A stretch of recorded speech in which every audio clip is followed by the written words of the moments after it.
I have the Commanders at 4. You've got to have the Commanders in there. Are they 1 for you? I have the Commanders at 2. At 2. Okay, all right. So Commanders are in there. I can't imagine you wouldn't have either of the last two teams I haven't said in, but Commanders, I have, yeah, I mean, Mike Sainer still is somebody we probably haven't talked about enough on the show. He's really coming to his own the last couple weeks, but he started off in the slot. Everything's a mess. The communication's a disaster. They play Tampa Bay week 1. It's like, seriously, is this the worst team in the NFL? Like, this might be the worst defense in the NFL.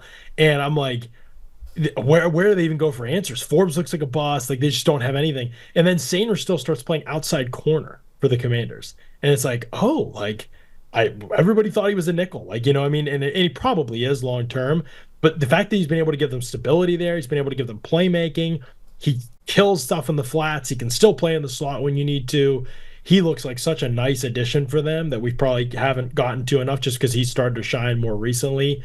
Huge for them just to have some stability and a leader and somebody who has an edge to their defense.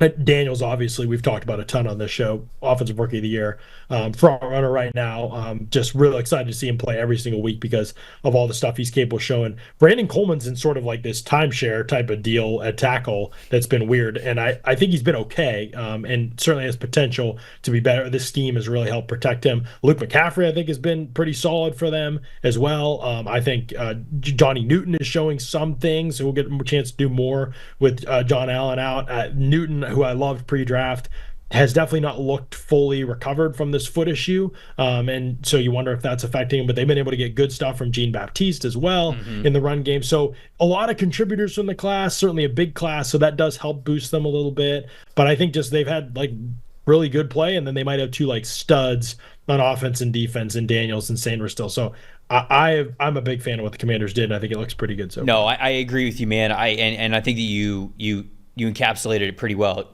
Daniels is a stud at the very top. Mike Sainer still is an absolute stud in the secondary. Sainer still was one of those guys where I said it like this pre-draft.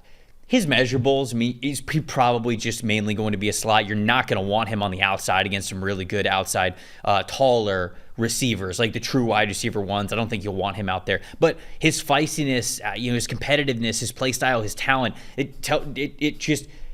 it's evidenced by the fact that you would even be willing to play him out there. And so when we were going through the draft process, I remember saying, I don't really hold smaller slot corners in this high of a regard, but I would draft Mike Sainer still top 40.